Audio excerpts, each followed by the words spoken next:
Good day, everyone. Today we tackle about ethical consideration in the age of emerging technology.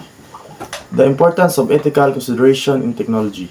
In the rapidly evolving landscape of technology, ethical consideration play a pivotal role in shaping the impact of our innovation on individuals, communities, and social at as creator of developers, our work goes beyond the merge crafting and codes of algorithm.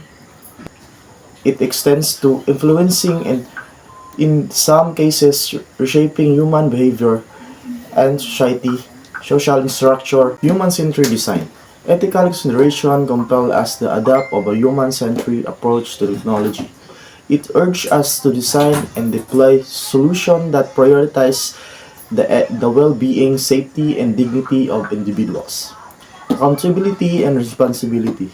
With great technological power comes an equal responsibility.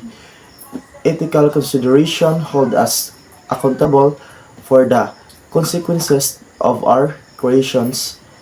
This accountability spans from issue of privacy and security to the potential societal impact of our technological advancement. Trust building. Trust is the foundation of any technology's acceptance and adoption.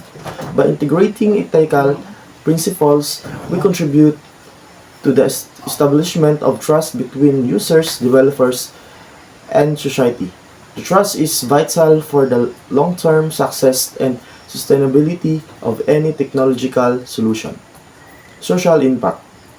Ethical consideration guide us in navigating the complex social landscape impact by our technologies. It prompts us to reflect on the potential consequences intended and united of our creation on diverse communities and social structures. Global relevance. Technology is not confined by geographical borders. Ethical consideration provides a universal framework that transcends cultural, geographical, and society difference. They offer a common grounds of ethical technology development globally. Depth of analysis. By concentrating on a specific technology, student can conduct a more in-depth analysis. This approach allows for a thought examination of the unique challenges and opportunities presented by the chosen technology. Real-world relevance. The chosen technology, whether AI or LOT, is not a theoretical concept, it's a part of our daily lives. By examining the real-world scenarios, students can directly connect the ethical implication of the technology to practical application of ethical framework. Focusing on a specific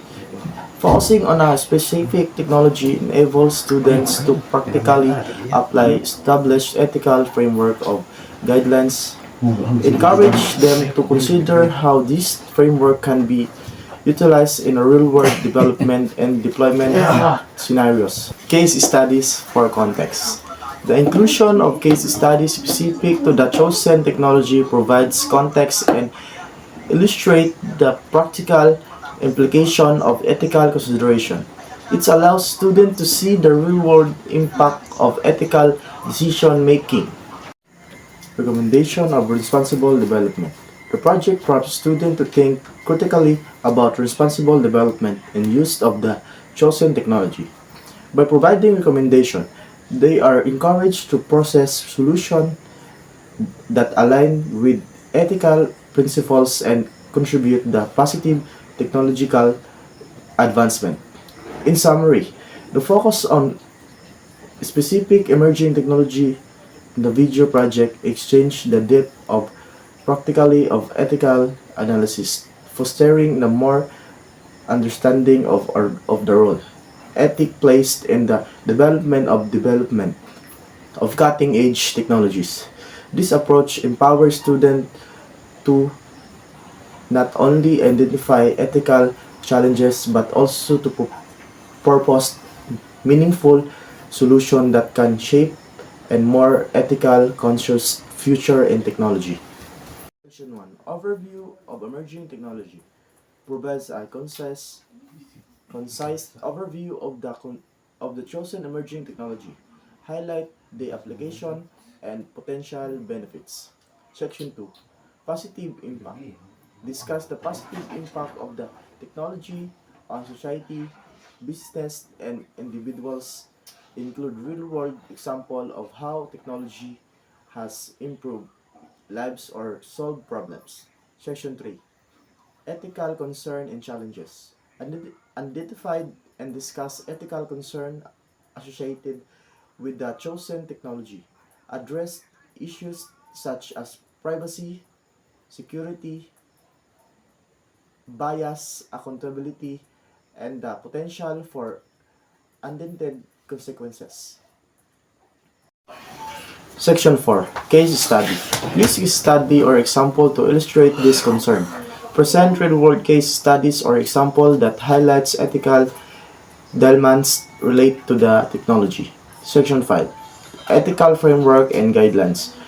Introduce established ethical framework and guidelines relevant to the technology. Section 6. Responsible development and use. Provide recommendation for responsible development and use of the technology. Section 7. Future trend and consideration. Explore potential future development in the technology. Emphasize the importance of considering ethics in the development and deployment of emerging technologies.